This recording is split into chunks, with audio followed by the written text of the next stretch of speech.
invisible children? Yes, ma'am. Yes, ma'am.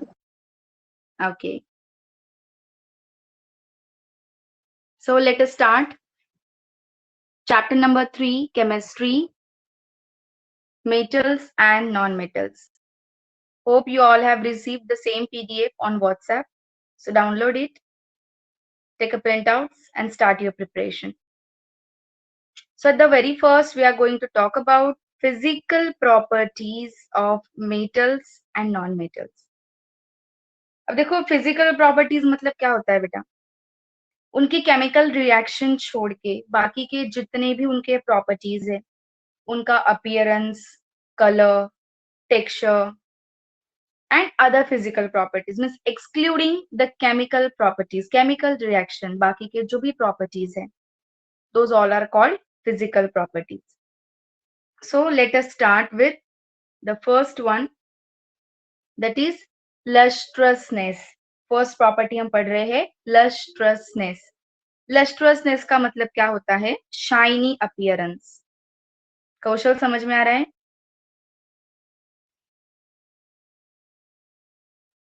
Kaushal,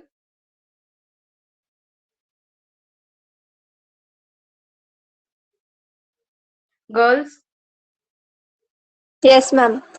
Yes, ma'am. Good. Yes, ma'am. Yes, ma'am.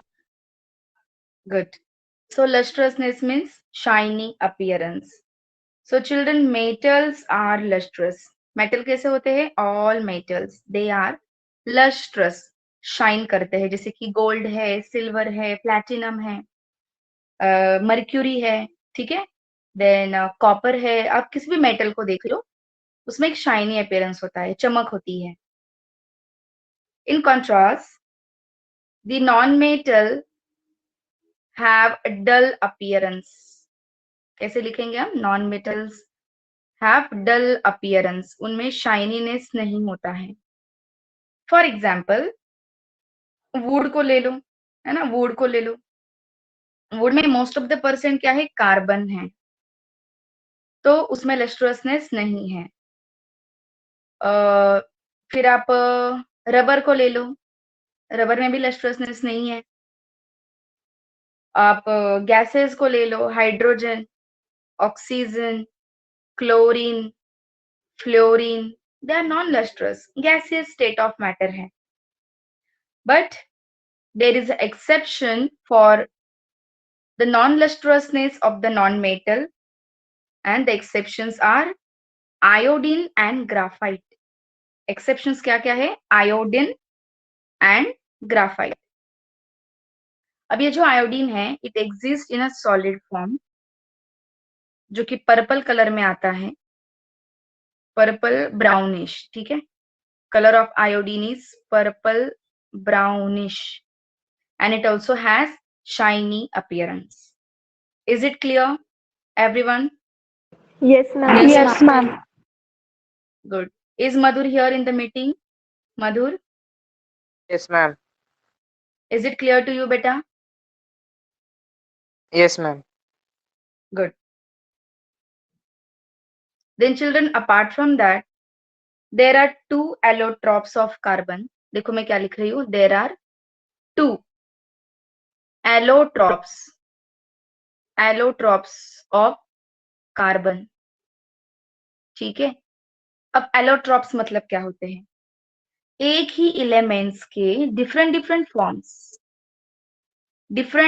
forms of same element. अब जैसे कि समझो element हमने ले लिया है कार्बन, तो ये जो कार्बन है इसके 3 एलोट्रॉप है, 3. एक डायमंड, एक ग्राफाइट, और एक नाम सुन के ही आपको डर लगेगा, थोड़ा सा अलग अजीब नाम है, बहुत बड़ा स्पेलिंग है. It's name is Buckminster fullerene. आप बोलोगे ये क्या है मैम? फुलेरेन, इतना बड़ा स्पेलिंग है, बकमिंस्टर फुलेरेन. ये भी कार्बन का एक एलोट्रॉप है, बट ये आर्टिफिशियली बनाया गया है. by the scientist named Buckminster.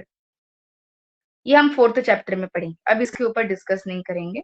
Carbon के बारे में हमें बहुत कुछ पढ़ना है in chapter 4 okay ma'am. In term.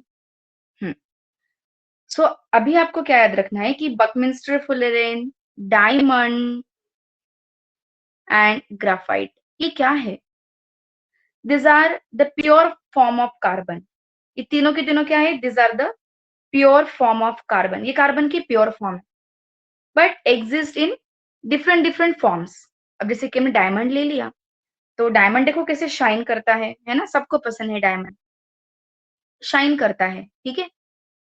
Graphite जो इलेक्ट्रोड्स हम यूज करते हैं फॉर इलेक्ट्रोलाइसिस, कैथोड एनोड, है ना? So those cathode and anode are nothing but the pure form of carbon, that is graphite. अब इसमें भी शाइनी अपीयरेंस है। Graphite is also lustrous along with iodine. Iodine is also lustrous. Other non metals, बाकी के जो non metals है इनको छोड़ के दे आर नॉन लस्ट्रस, उनमें लस्ट्रसनेस नहीं है। मोस्टली जब आप पॉइंट ऑफ डिफरेंसेस लर्न करोगे in between metals and non metals, you have to specially learn the exceptions, है ना? आपको एक्सेप्शंस पे क्वेश्चंस पूछे जाते हैं मोस्टली। सो एक्सेप्शंस जो ब्रैकेट में लिखे हुए हैं उनके ऊपर ज्यादा फोकस करना है। Next point, hardness. Metals are very hard. They are generally hard except a few, जैसे कि आपके यहाँ पे दिए हुए हैं, सोडियम है, पोटेशियम है, लिथियम भी सॉफ्ट है, बट आपने ये 2 याद रखे तो भी काफी है, sodium and potassium.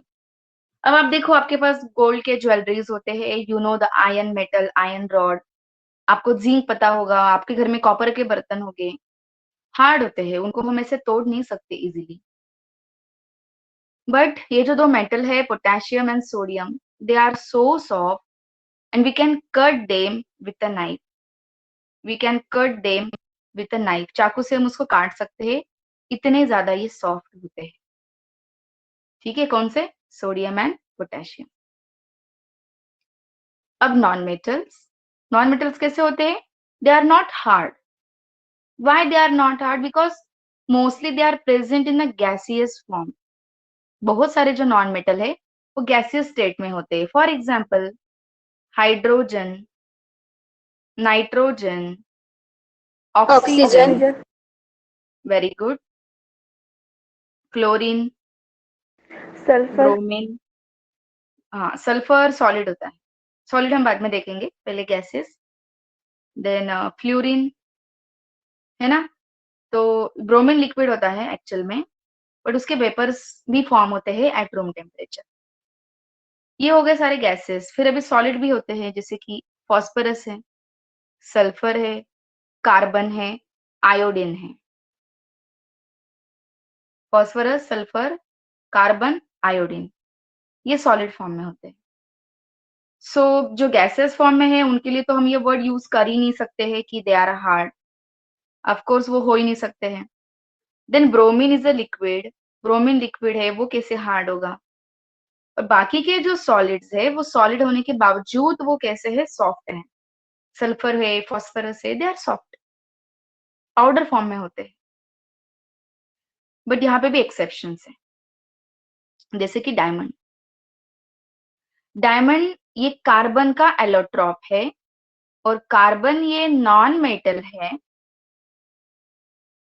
That's why हमने डायमंड को यहाँ पे क्लासिफाई किया है in the column of non-metal. And second thing which is completely true with respect to diamond is it is the hardest substance known, जो कि naturally form हो रहा है। डायमंड ये कैसा बनता है? Diamond is a natural substance, ये नेचुरली बनता है, और उसके साथ साथ ये कैसा है? हार्डेस्ट, हार्डेस्ट है। तो ये क्वेश्चन आ सकता है आपको, select which one of the following is the hardest natural known substance. So you have to go with the option diamond. Is second point clear, everyone? yes ma'am. Yes, ma'am. Yes ma'am. Yes, ma'am. Good, good. Third point, malleability. Malleability क्या है? Just imagine कि आपके पास एक copper का कुछ बर्तन मैंने दे दिया है, कॉपर की प्लेट है या फिर कॉपर का ग्लास है, कुछ तो भी है, मतलब टम्बलर है, कुछ कुछ तो भी है, और आपको बोला कि हैमर से उसको हीट करो, मारो उसको जोर-जोर से, तो क्या होगा? वो उससे चपटा-चपटा होते जाएगा। जैसे-जैसे आप उसको मारते जाओगे, वो उससे चपटा-चपटा, फ्लैट होते जाएगा। ये जो प्रॉपर्टी होती है ना, दिस इज़ कॉल्ड मैलिएबिलिटी। इसको बोलते हैं malleability. What does it mean? Malleability is the property of metal in which metals can be beaten into thin sheet. When the pressure is applied on the metal, they can be beaten into thin sheet. जब हम metal को heat करेंगे hammer से, तो उनकी sheets बनते जाएंगे। जैसे कि आपने देखा होगा कुछ घरों के ऊपर ना पत्थर होते हैं, मतलब वो रूफ नहीं बनाते हैं, वो वहाँ पे पतरे लगाते हैं, है ना? तो वो जिंक के होते हैं। फिर आपने एल्यूमीनियम फॉइल्स के बारे में सुना होगा, जिसमें हम फूड रैप करते हैं, जिसमें फूड फ्रेश रहता है। देखो आप कितनी पतली है वो फॉइल। उसको बोलते हैं सिल्वर फॉइल, बट वो सिल्वर फॉइल नहीं है। सिल्वर, इतना महँगा सिल्वर ऐसे मिलेगा क्या? सब्जियाँ बाँधने के लिए पॉसिबल है क्या? उसका कलर सिल्वर है, इसलिए लोग उसको सिल्वर बोलने लगे, सिल्वर फॉइल। उसके ऊपर नाम भी आता है सिल्वर फॉइल। ऐसा नहीं है कि वो सिल्वर मेटल है, इतना ईज़िली थोड़ी बिकेगा सिल्वर, ऐसे सब्जियाँ बाँधने के लिए, चपाती बाँधने के लिए। Ma'am jewellery. हाँ, ज्वेलरीज़ जो है ना, वो ऑफ कोर्स वो सिल्वर के होते हैं, है ना? मैं क्या बता रही हूँ, I am talking about sheets. मैं शीट्स के बारे में बात कर रही हूँ। तो जिसमें हम फूड रैप करते हैं ना, वो एल्यूमीनियम की फॉइल होती है। आ रहा है समझ में सबको व्हाट आई वांट टू से? Yes ma'am. Yes, ma'am. So yes, so you can see how that foil is thin. उसको हम फाड़ सकते हैं पेपर के जैसा, इतनी थीन होती है। मतलब एल्यूमीनियम हम इतने थीन शीट में बीट कर सकते हैं। सबने देखा होगा एल्यूमीनियम फॉइल, उसमें हम फूड रैप करते हैं। आप उसको इमेजिन करो कि कितना थीन शीट होता है। उसको हम हाथों से फाड़ सकते हैं इजीली। उसके अलावा आप मैम सबने ऑल्सो स्वीट्स गोल्ड। खाए? यस बेटा, गोल्ड। यस। हाँ, yes, gold is gold. Also very soft. Okay, okay. आपने देखो स्वीट्स खाए होंगे, है ना? तो देखो बहुत सारे स्वीट्स के ऊपर एक सिल्वर सिल्वर ऐसे कुछ तो भी लगाया रहता है। ऑब्जर्व किया है आपने? Yes Yes, yes ma'am. ma'am. Ma'am काजू तो कतली। हाँ, काजू कतली होती है, या फिर दूसरे भी, मोस्टली काजू कतली पे आता है। उसका कॉस्ट भी बढ़ जाता है उसकी वजह से, क्योंकि वो एक्चुअल में सिल्वर है।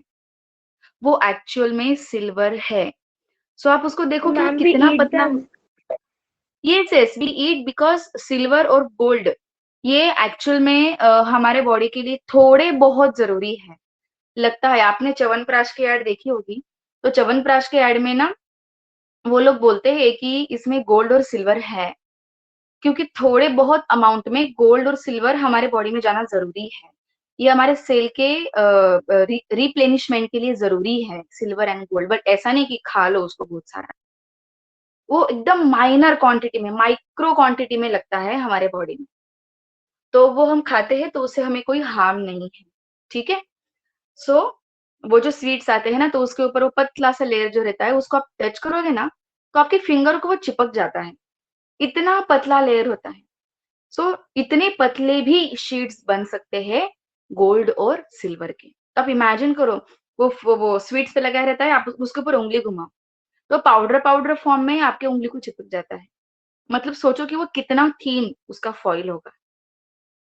सो हाईएस्ट मैलिएबल जो मेटल होता है ना, हाईएस्ट सबसे ज्यादा मैलिएबल जो होता है, वो है गोल्ड। वो है गोल्ड, ठीक है? बट दूसरे जो हम मेटल देखते हैं, जैसे कि जिंक हो गया, एंटीमनी हो गया और आर्सेनिक हो गया। ये जो मेटल है ना, इनके उतने ज्यादा नहीं बनते हैं थीन शीट। इतने ज्यादा नहीं बनते हैं, शीट्स बनते हैं, बट इतने ज्यादा भी थीन नहीं बनते। तो ये थोड़े से उसके लिए एक्सेप्शन है। अब यही प्रॉपर्टी अगर हम नॉन मेटल की देखें, मोस्टली तो गैसियस है, तो उनका शीट बनना तो पॉसिबल ही नहीं है। फिर ब्रोमीन आ गया, वो तो लिक्विड है, उसका भी पॉसिबल नहीं है। फिर बचे कुचे जो सॉलिड्स हैं, फॉस्फोरस, सल्फर, आयोडीन, कार्बन, उनके ऐसे थीन शीट्स कभी नहीं बनते हैं. That is not possible. So non metals are non malleable. They cannot be beaten into thin sheet. Is third point clear to all?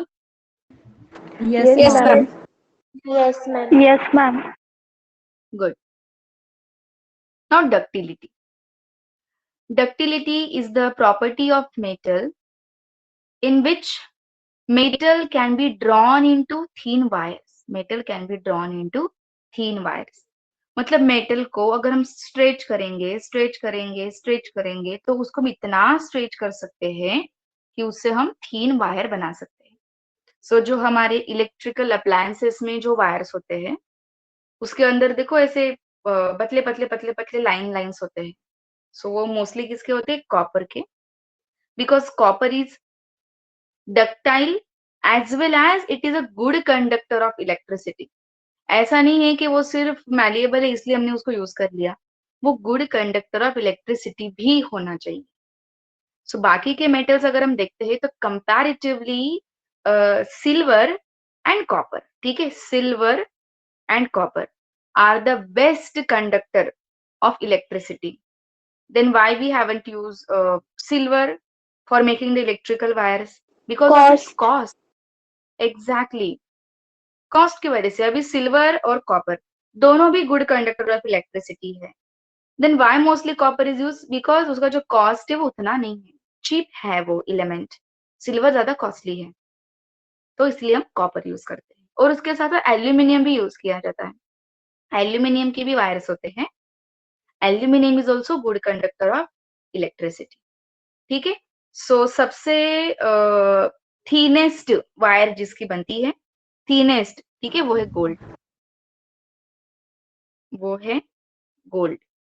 Gold can be drawn into, sorry, spelling is wrong. Gold can be drawn into thinnest wire. कितनी thin? If I take 1 gram of gold, I can stretch it up to 2 kilometer. I can stretch it up to 2 kilometer. इतनी लंबी wire मैं इसके बना सकती हूँ. तो सोचो वो कितनी थीन वायर होगी. ठीक है. So gold is the highly malleable and highly ductile element, and this property non-metal doesn't possesses. Non-metal में ये property नहीं होती है. कौन सी? malleability and ductility. Rather वो कैसे होते हैं? Rather they are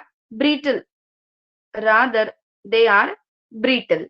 Non-metal कैसे होते हैं? brittle. Brittle मतलब क्या? When we heat them, जैसे हमने मेटल को हीट किया, मेटल को स्ट्रेच किया, वो चीज अगर हम नॉन मेटल के साथ करना चाहे तो उसके टुकड़े टुकड़े हो जाएंगे. This is the meaning of brittleness.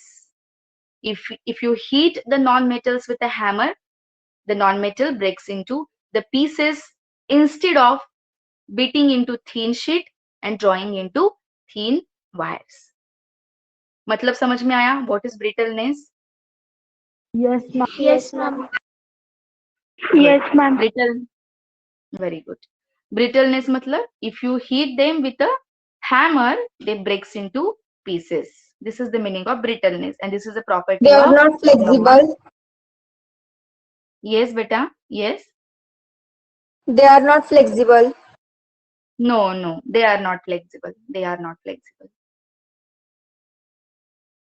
Next point, conductivity. Conductivity में दो चीजें हैं. Conduction of heat है and conduction of electricity. Now metals are good conductor of both. Metals are good conductor of both heat as well as electricity.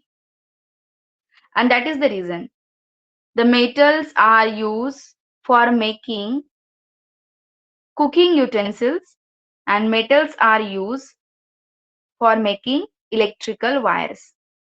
Good conduction of electricity है इसलिए wires बनाने के लिए यूज होंगे, and good conductor of heat है इसलिए utensils बनाने के लिए, कुकिंग यूटेंसिल्स बनाने के लिए भी यूज होते हैं. वाटर बॉयलर्स के लिए भी मेटल ही यूज होते हैं बिकॉज कैसे है वो? Good conductor of heat. अब इसमें से सबसे बेस्ट जो है वो कौन है? कौन सा मेटल ऐसा है जो सबसे ज्यादा इलेक्ट्रिसिटी और हीट कंडक्शन करेगा? सो वो है copper. Copper. Very good Renuka, वो है कॉपर। कॉपर जो कॉपर एक ऐसा मेटल है जो हीट भी बहुत फास्ट कंडक्ट करेगा as compare to other metals, और इलेक्ट्रिसिटी भी। तो आप मोस्टली देखते होंगे पुराने जमाने में लोग कॉपर के बर्तन यूज करते थे कुकिंग पर्पस के लिए। दो फायदे हैं, कॉपर हमारे बॉडी में इम्यून सिस्टम को बूस्ट करने का भी काम करता है। सेकेंड चीज, इसमें जर्म्स जो होते हैं वो जल्दी ग्रो नहीं होते हैं, वायरसेस अगर है तो अपने आप किल होते हैं। Third important thing of using copper utensils, they are the good conductor of heat. बहुत जल्दी हीट को कंडक्ट करते हैं, इसलिए गैस कम जलता है, एनर्जी कम लगती है, खाना जल्दी पकता है। Got the importance of copper all of you? Yes, ma'am. Yes, ma'am. Yes, ma'am. Good. अगर आप वाटर बॉयलर्स देखोगे, पुराने जमाने में आते थे, अभी तो हम इलेक्ट्रिकल हीटर्स या फिर गैस हीटर्स यूज करते हैं, बट पुराने जमाने में वाटर बॉयलर्स आते थे, और वो जो वाटर बॉयलर्स होते हैं ना, वो कॉपर के होते थे। तो कभी कभी ये क्वेश्चन आता है एमसीक्यूज में, या तो फिर असर्शन रीजन टाइप में ये क्वेश्चन आ सकता है। देखो कि समझो, मैं एग्जाम्पल आपको बना के देती हूँ क्वेश्चन का। असर्शन का स्टेटमेंट है, water boilers are used for boiling of water which are made up of copper metal। ये assertion का स्टेटमेंट है। रीजन सुनो, copper is a good conductor of heat. तो आपको क्या करना होता है, assertion रीजन के बारे में आपने तो सुना होगा, वहां पे 5 स्टेटमेंट्स होते हैं। एक ए ऐसा होता है, both assertion and reason are true and R is the correct explanation of A। ए का मतलब क्या होता है, assertion का स्टेटमेंट। आर का मतलब होता है रीजन का स्टेटमेंट। तो assertion में मैंने क्या बोला था, the water boilers are made up of copper are use to boil the water. Reason मैंने बताया था, copper is a good conductor of heat. ऐसा स्टेटमेंट है assertion और रीजन का। तो ये दोनों भी स्टेटमेंट कैसे है, ट्रू है। A is also true, R is also true. उसके अलावा R is the correct explanation of assertion। जो रीजन का स्टेटमेंट था कि it is a good conductor of heat and that is why it is used to make water boilers। तो R ये assertion का reason है। so you have to select that option जहाँ पे ये ऐसा स्टेटमेंट रहेगा। फिर बाकी के कुछ गलत स्टेटमेंट्स होते हैं, both are false, R is a true but A is a false, A is a true but R is a false, both are false। ऐसे कुछ भी अलग अलग स्टेटमेंट्स होते हैं। ऐसे आता है assertion रीजन का क्वेश्चन। सो आपको वो दोनों स्टेटमेंट पढ़ने हैं, उसमें लॉजिक लगाना है and you have to select the correct option. पता है कि आपको assertion रीजन के बारे में? Yes, ma'am. Yes, ma'am. Yes, ma'am. Yes, ma'am. Good good. तो इस तरीके से भी इसके ऊपर क्वेश्चन फॉर्म हो सकता है। Next, non metals. Non metals are bad conductor of heat and electricity. वो बैड कंडक्टर है because there are no free electrons in them and hence they doesn't conduct electricity, except दो चीजें। Graphite, graphite के तो electrodes ही होते हैं, और electrodes वही है कैथोड एंड एनोड जो कि बेस्ट कंडक्टर है। सो उसके लिए ग्राफाइट मतलब एलोट्रोप ऑफ कार्बन, ग्राफाइट ये एक एक्सेप्शन है, और एक गैसियस फॉर्म ऑफ कार्बन जो होता है वो भी एक एक्सेप्शन है। ये दोनों एक्सेप्शंस आपको याद रखने हैं। They both conduct electricity. Next, physical state. Metals are generally present in a solid form except mercury. Mercury जो होता है ना, वो रूम टेम्परेचर पे बेटा लिक्विड फॉर्म में होता है। लैबोरेटरी में भी आप देखोगे तो विंटर सीजन क्यों ना हो, मर्क्यूरी जो है वो लिक्विड फॉर्म में होता है। अपार्ट फ्रॉम दैट दो मेटल है, मर्क्यूरी के अलावा और दो मेटल है। वैसे होते तो है ये सॉलिड, बट इनका जो मेल्टिंग पॉइंट है ना वो बहुत कम है। एक गैलियम, सेकेंड सेजियम, गैलियम एंड सेजियम, ये जो दो मेटल है इनका मेल्टिंग पॉइंट बहुत ही कम है, 30 to 31 degree Celsius. So what happens when we hold these two metals on our palm? जब हम इनको हाथ में लेते हैं ना हमारे, तो क्या होता है, ये मेल्ट हो जाते हैं, क्योंकि हमारे बॉडी का टेम्परेचर है 37 डिग्री सेल्सियस, जो इनके मेल्टिंग पॉइंट से ज्यादा है। तो ये दो मेटल क्या करते हैं, दे absorbs latent heat of fusion from our palm and they undergoes melting. So ये दोनों मेटल हमारे हाथ पे मेल्ट हो जाते हैं, गैलियम एंड सेजियम। और ये स्टेटमेंट आपके बुक में दिया हुआ है। अगर आपके पास एनसीईआरटी की बुक है तो उसको ओपन करो, चैप्टर निकालो मेटल्स एंड नॉन मेटल्स, और आई थिंक सेकेंड या थर्ड पेज की सबसे पहली वाली लाइन है, देखो आपको मिल रही है क्या, chapter metal non metal, NCERT book. Yes, ma'am. Page number बताओ बेटा। 40. Page number 40। Can you read that statement?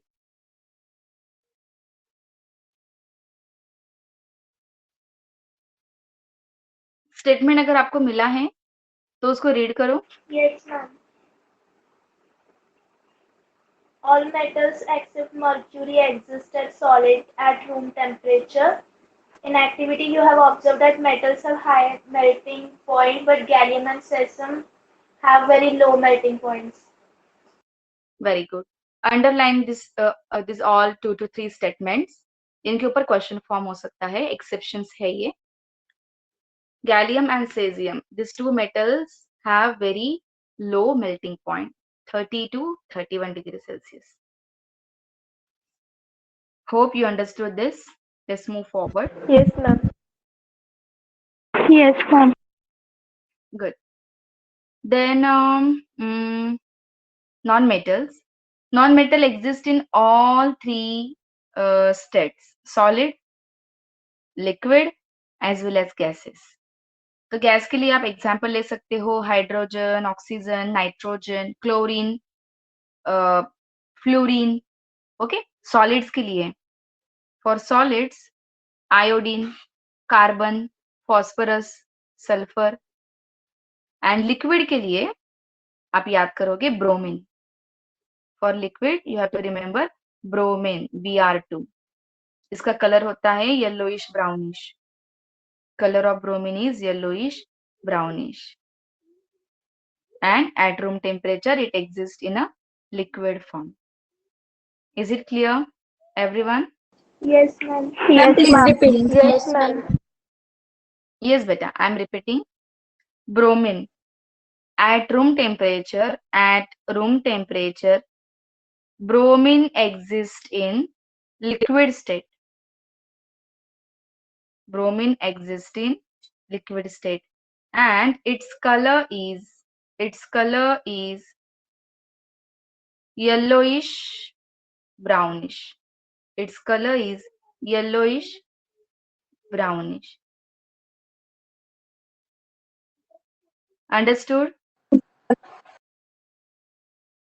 Yes, ma'am. Yes, ma'am. Good. Next point, density. Of course, those substances who exist in the solid form, have high density, as compared to the substance exists in a liquid and gaseous form. So non-metal mostly कैसे होते हैं, gaseous होते हैं, जो solids भी है but उनका density ये वाले solid से कम ही होगा। That is metal वाले solid से non-metal के solid जो है उनका density कम ही होगा। So हम points of differences कैसे note करेंगे? Metals have high density, non-metals have low density except diamond. इसका density ज्यादा है। Tensile strength ये क्या होता है? Tensile strength is the ability of a substance to hold the things, or we can say to tolerate the pressure exerted on it. जैसे कि समझो मेरे पास अभी ये मोबाइल है, ठीक है, तो ये मोबाइल जिस चीज से बना हुआ है वो कितना प्रेशर टॉलरेट कर सकता है। जब मैं इसके ऊपर कोई फोर्स एक्सर्ट करूंगी तो ये कितने समय तक उसको टॉलरेट कर सकता है, क्या स्ट्रेंथ तक इसको टॉलरेट कर सकता है। This is called tensile strength. For example, मेरे पास दो चीजें हैं, एक रबर है, रबर, और एक मेटल रॉड है। सो जब मैं मेटल रॉड को खींचूंगी तो वो खींचा नहीं जाएगा। चलो मेटल रॉड और चॉक का एग्जांपल लेते हैं, क्योंकि रबर की प्रॉपर्टी अलग है, रबर इलास्टिक है, तो उसको हम स्किप करते हैं। We will take two example, chalk and metal rod. So when I apply pressure on the chalk, it easily breaks. But when I apply pressure on the metal rod, it will not break easily. Rather, I have to use a hammer for that, and then it will then that will be beaten into sheet. तब मैं उसको मतलब थोड़ा पतला पतला होते जाएगा और चपटा चपटा होते जाएगा। फिर एक समय आएगा जब उसके दो टुकड़े होंगे, तो मुझे इतना ज्यादा प्रेशर उसके ऊपर अप्लाई करना पड़ेगा। सो किसका टेंसाइल स्ट्रेंथ ज्यादा है, चॉक और metal? Metal. metal, yes. So hope आपको समझ में आ रहा है कि what is tensile strength, ability to tolerate the force exerted on it. तो सबसे ज्यादा टेंसाइल स्ट्रेंथ जिस मेटल की होती है वो है आयरन, Fe। ये जो है ना, इसकी टेंसाइल स्ट्रेंथ बहुत ज्यादा हाई है, and that is the reason iron metal is use for building construction, for making the bridges, and for making the railway tracks, for making the over bridges। Over bridge होते हैं road के ऊपर से पुल वगैरह होते हैं। सो ये सारे कंस्ट्रक्शन फील्ड में कौन सा मेटल यूज होता है, iron, because of its high tensile strength. Clear हो गया सबको? Is this point clear? Ma'am yes ma'am. Yes, ma'am. Yes, ma'am. हाँ बोलो, डाउट है किसी को? मैम लेकिन लोहा भी तो पिघलता है ना मैम। उसका मेल्टिंग पॉइंट है 1357, मतलब 1000 के आगे जब उसको हम डिग्री सेल्सियस देंगे तब जाके वो मेल्ट होता है। तो उसका जो मेल्टिंग पॉइंट है ना वो बहुत ज्यादा हाई है, अलॉन्ग विथ उसका टेंसाइल स्ट्रेंथ भी बहुत ज्यादा है। That is the reason it is use for making all those things. Clear बेटा? Yes ma'am. Good. Comparatively non metals जो होते हैं उनका टेंसाइल स्ट्रेंथ बहुत ही ज्यादा कम है, लिस्ट है एकदम। Non metals have a very low tensile strength. Next, sonorousness, जो यहाँ पर नहीं है, आपको ऐड करना है ये पॉइंट। सोनोरस, सोनोरस मतलब क्या? दे प्रोड्यूसेस रिंगिंग साउंड, दे प्रोड्यूसेस रिंगिंग साउंड। जैसे कोई मेटल है, समझो आपके दरवाजे की कड़ी है, तो हम उसको क्यों बजाते हैं, है ना? जब हमें किसी का डोर नॉक करना है बट लेकिन लाइट नहीं है, अंदर इलेक्ट्रिसिटी नहीं है, तो हम क्या करते हैं, हम क्या बजाते हैं, वो घर की कड़ी बजाते हैं। क्यों? क्योंकि हमें पता है कि जब ये हीट करेगी ना तो एक साउंड प्रोड्यूस करेगी। हम लकड़ी नहीं बजाएंगे, अभी लकड़ी बजाने पे भी थोड़ी बहुत हल्की सी आवाज आती है, बट ज्यादा आवाज कब आएगी, जब आप मेटल को हीट करोगे और उसके बाद एक अलग से साउंड वेव्स निकलते हैं, आवाज आती है, इसे रिंगिंग साउंड बोलते हैं जिसको, जिसके वेव्स निकलते हैं साउंड। जैसे कि हमारी स्कूल में बजने वाली जो बेल होती है, वो जो साउंड है वो रिंगिंग साउंड है। वैसा साउंड लकड़ी बजाने के बाद या फिर रबर बजाने के बाद नहीं आएगा। So this is the property of metal called sonorousness, that on heating, metal produces ringing sound, while non-metals are non-lustrous. They do not produce ringing sound. Clear? Next property. Ma'am हाँ बोलो। Ma'am लकड़ी बचाने से भी आता है sound, but बहुत कम आता है। कम आता है तो, लेकिन है साउंड, बट वो रिंगिंग साउंड नहीं। रिंगिंग साउंड मतलब कैसा? कोरोना के फर्स्ट वेव ने हमने था ये प्लेटें नहीं बजाई थी क्या टेरेस पे जा जाके, that is called ringing sound. आया समझ में? Ma'am high frequency and low frequency. हाँ हाँ, मतलब उसपे क्या होता है, जो आपने साउंड चैप्टर में आपको अच्छे से पता होगा ये सारी चीजें फिजिक्स में, यस। कि वो जो वेव, हाँ वो जो वेव्स होते हैं ना, वो मैटर करते हैं वहां पे। मतलब रिंगिंग साउंड जो होता है ना, वो एक दूर के डिस्टेंस तक ट्रेवल हो सकता है, वो जो साउंड वेव्स होते हैं। और वैसा जो पीक होता है वो आपके नॉन मेटल को हिट करने के बाद नहीं प्रोड्यूस होता है। This is the meaning. Understood?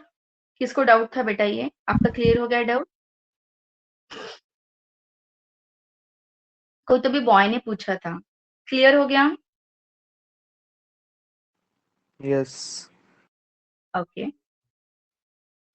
Next है एलॉयज एंड अमलगम। अब एलॉयज क्या है? Alloys are the mixture of two or more than two metals.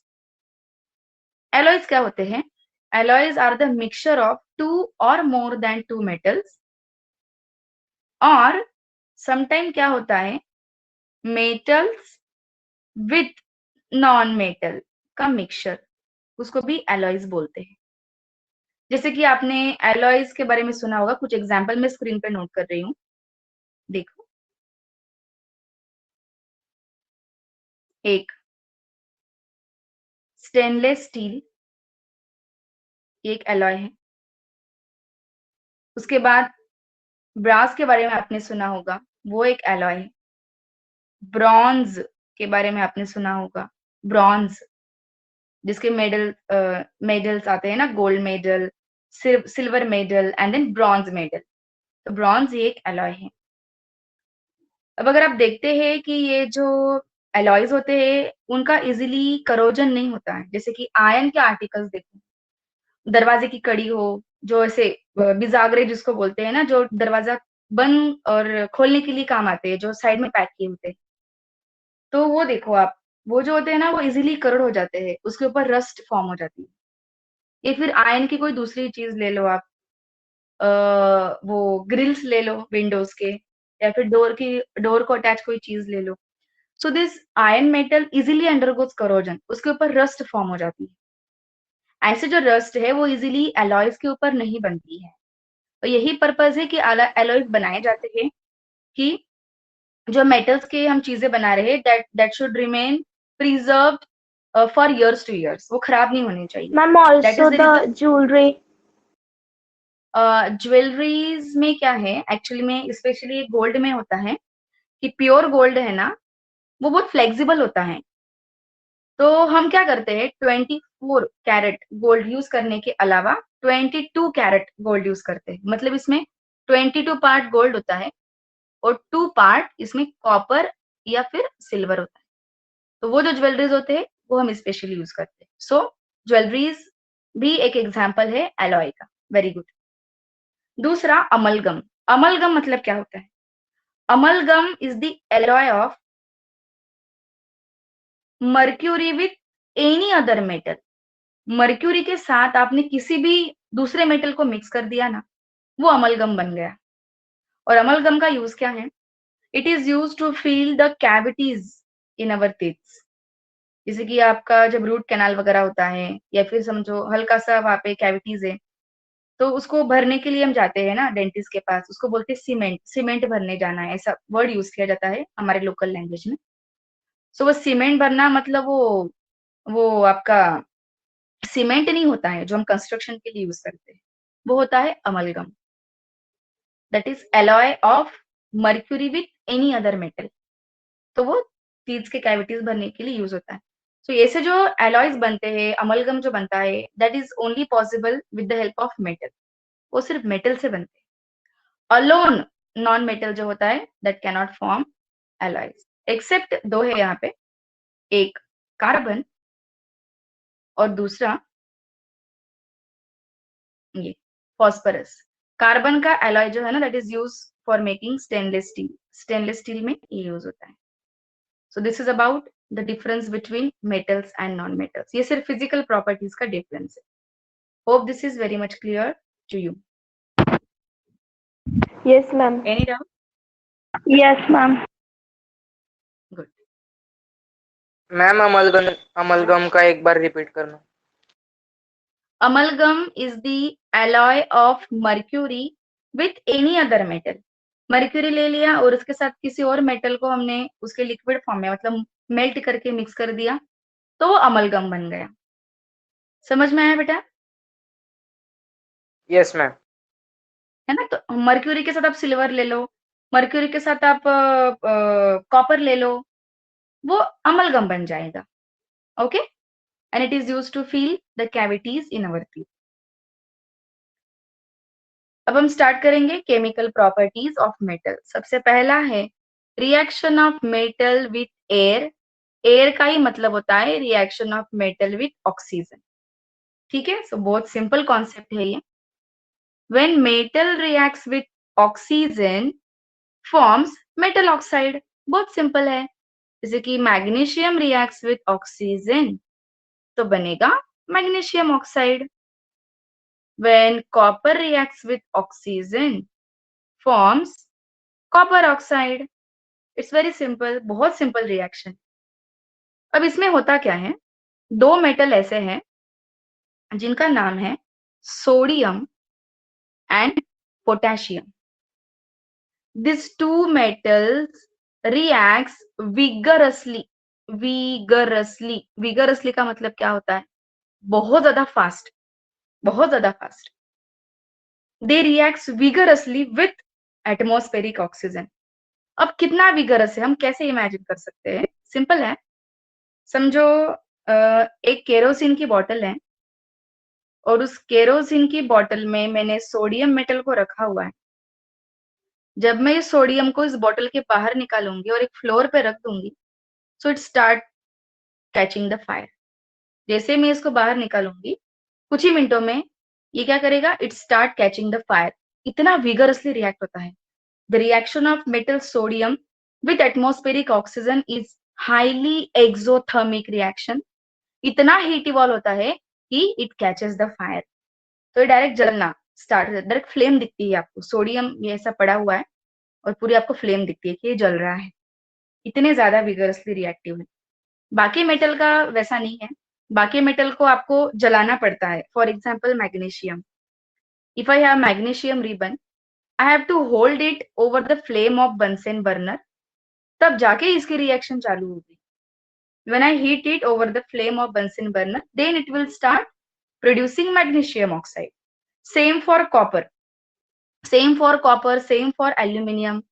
But the metal sodium and potassium, when they react with oxygen, that is atmospheric air, they start catching the fire and produces their corresponding metal oxide. Sodium react हुआ तो sodium oxide बनेगा, potassium react हुआ तो बनाएगा potassium oxide. Is this clear children? Yes, ma'am. Yes, ma'am. Second thing ये है कि ये जो मेटल है ना, पोटेशियम एंड सोडियम, इनको हम ऐसे ओपन नहीं रख सकते हैं ना। हम इनको एम्प्टी बॉटल में रख सकते हैं क्योंकि एम्प्टी बॉटल में एयर होता है, ना हम इनको वाटर में प्रिजर्व करके रख सकते हैं। इनको वाटर के अंदर भी हम लैब में नहीं रख सकते हैं। क्यों? केरोसिन। हाँ, क्यों वाटर में नहीं रख सकते हैं? Because water also contain dissolve, हाँ, it also contain dissolve oxygen. Water जो होता है ना, उसमें एटमॉस्फेयर का ऑक्सीजन डिजॉल्व रहता है। So we cannot preserve this two metals in water. फिर इसको किसमें प्रिजर्व किया जाता है? फिर इसको प्रिजर्व किया जाता है केरोसिन। केरोसिन, केरोसिन ऑयल जो होता है उसमें इसको प्रिजर्व करना है, क्योंकि केरोसिन क्या करेगा, केरोसिन इसकी रिएक्शन नहीं होने देगा atmospheric oxygen and water droplet के साथ, क्योंकि केरोसिन की डेंसिटी वाटर से कम होती है, आपको पता है। केरोसिन वाटर पे फ्लोट करता है, तो केरोसिन एटमॉस्फेरिक ऑक्सीजन का इस मेटल से कांटेक्ट नहीं होने देगा, वाटर वेपर्स का भी नहीं होने देगा। एंड दिस टू मेटल्स, कौन से?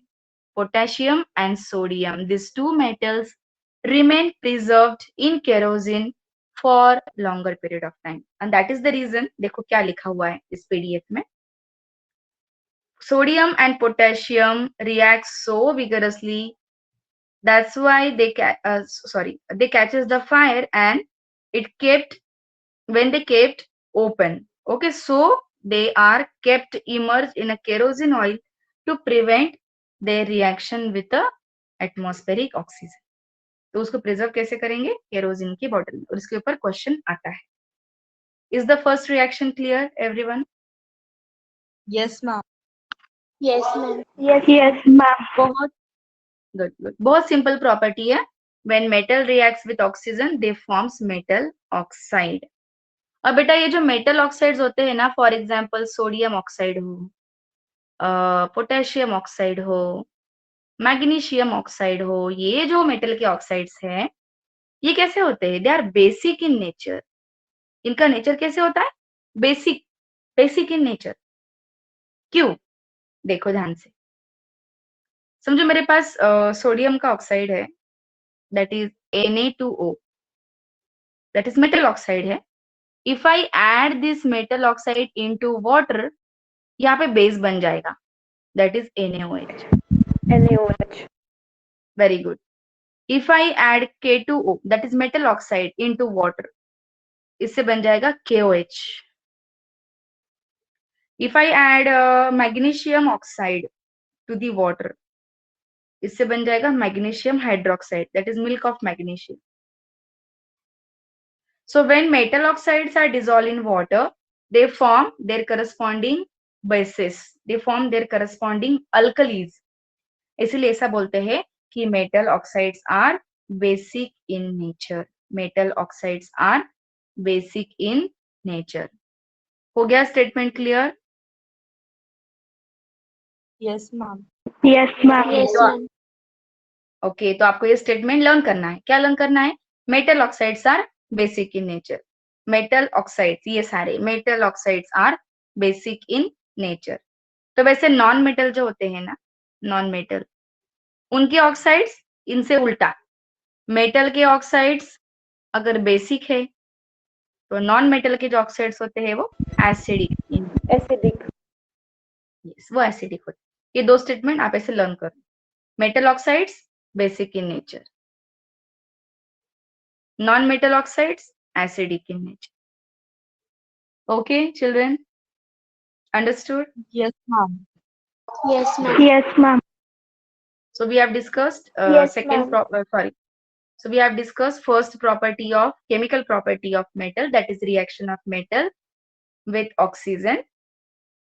वैसे नॉन मेटल की भी होती है, सामने देखो स्क्रीन पे. अब आप मुझे कोई भी एक नॉन मेटल बताओ. सल्फर, फास्फोरस, कार्बन, कोई भी एक बताओ. Sulfur. Sulfur. ठीक है, सल्फर. सल्फर ले लेते हैं.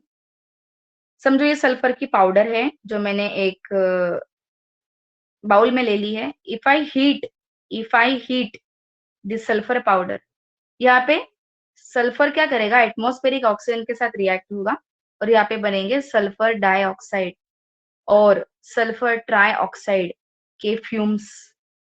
So when sulphur reacts with oxygen, it produces sulfur dioxide and sulfur trioxide.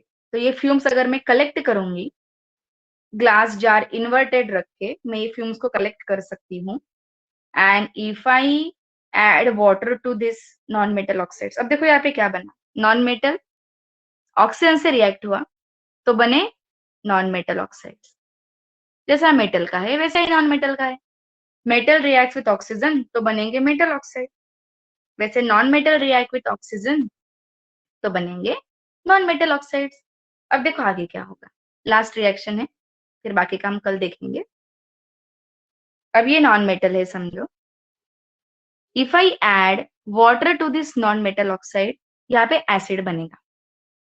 H2SO3, H2SO3, that is sulphurous acid.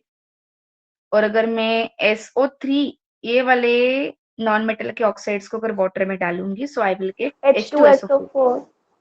Very good, H2SO4. Very good, H2SO4. इससे ये प्रूव होता है कि when non-metal oxides get dissolved in water, they form their corresponding acids. They form their corresponding acids. जैसे कि अगर sulphur का non metal oxide combine हुआ तो सल्फ्यूरिक एसिड बनेगा। वैसे अगर नाइट्रोजन का ऑक्साइड अगर कंबाइन हुआ NO2 तो नाइट्रिक एसिड बनेगा HNO3। अगर कार्बन डाइऑक्साइड वाटर में मिक्स हुआ तो कार्बोनिक एसिड बनता है H2CO3। सो इससे ये प्रूव होता है कि नॉन मेटल ऑक्साइड जो होते हैं वो एसिडिक इन नेचर होते हैं, they are acidic in nature. और मेटल ऑक्साइड ये बेस बनाते हैं, they are basic in nature. Understood children? Is this topic clear? Yes, ma'am. Good.